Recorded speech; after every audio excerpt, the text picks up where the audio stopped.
A developing story there, the killing of the driver of Kyadondo East MP Robert Kyagulanyi, aka Bobi Wine. The driver's name, Yasin Kawoya, was shot dead. Now, the incident occurred in Arua, where there is a by-election that is expected tomorrow. Bobi Wine said in a tweet on Monday night, and I quote, "Police have shot my driver dead, thinking they've shot at me." End of quote. Now, Bobi Wine has been a vocal critic of the Museveni regime and recently led MPs against a controversial bill to scrap the 74-year age limit for presidential candidates. Last year, the musician turned politician also survived a grenade attack at his home. Journalists have also been detained in the chaos that followed the shooting.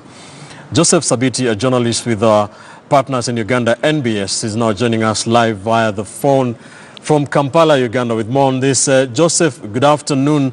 What have police investigations been able to uncover, and was this an attempt on the life of Bobi Wine?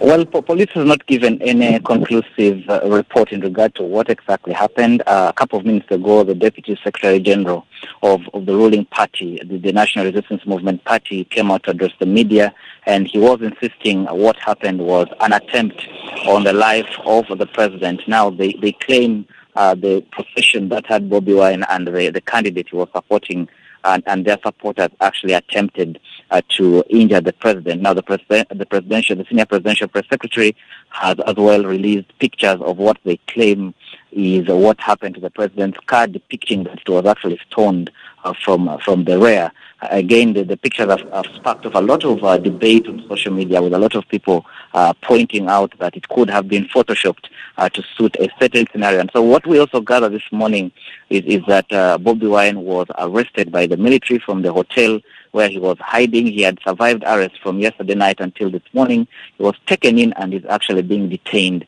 in a military facility. That is what we know in regard to the situation.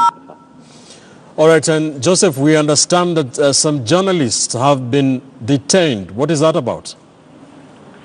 One journalist called Herbert Ziwa from Nation TV was arrested yesterday and driven about 300 kilometers from Arua and detained overnight, actually, in a town called Gulu in the northern part of the country. And so this morning we spent a lot of time engaging security, and he was released a couple of minutes ago, charged with inciting violence.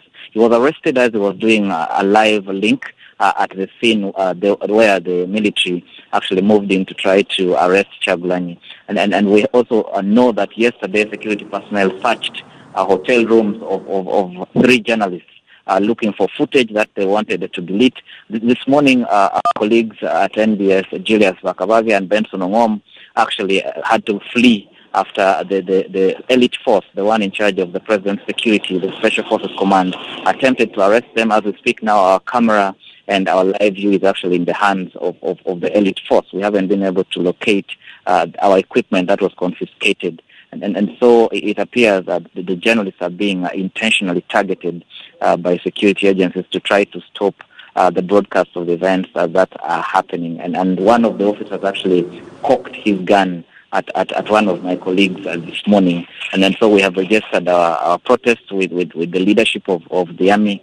And as well, we're trying to see if we can get back our equipment. But for now, security, to be particular, the military is still holding our camera and our live view. And this happening just a few hours to that by-election in Arua. Has the Electoral Commission says anything, or the president? The presidency says what happened was an attempt on the life of the president.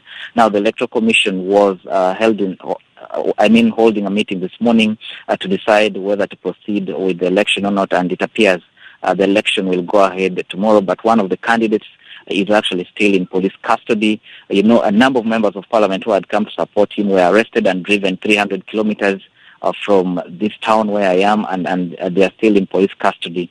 And so the elections will go on, but the town is discussing the events that happened yesterday. It appears it's going to be a very difficult election, and so we're looking forward to seeing how the security organizations will actually be handling the situation.